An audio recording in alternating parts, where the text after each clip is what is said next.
Hi hello வணக்கம். நான் உங்கள் மயில் வீரா இன்டர்நேஷ்னல் டாரட் ட்ரீடர் பேசுகிறேன். இன்றைக்கி நம்ம பார்க்க போகிறது கேளக்கியர் சித்தரோட செய்திகள்ங்க. அவர் என்ன செய்திகள் கொடுக்குறாரு அப்படின்றத பார்க்கலாம். அதுக்கு முன்னாடி கமெண்டில் ஓம் ஸ்ரீ கேளக்கிய சித்தர் நமோ நமகன்னு டைப் பண்ணுங்கள்.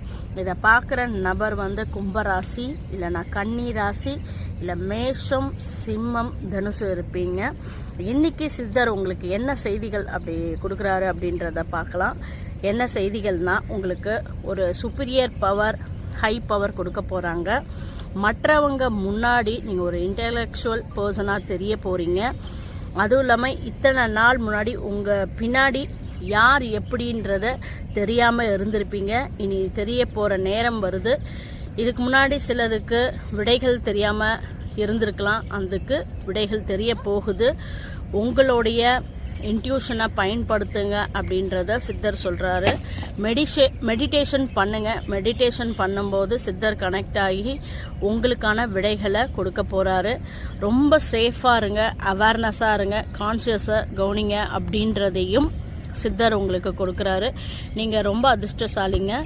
சித்தர் உங்களுக்கு வரப்போகிற ஆபத்தை முன்கூட்டியே சொல்கிறாருங்க.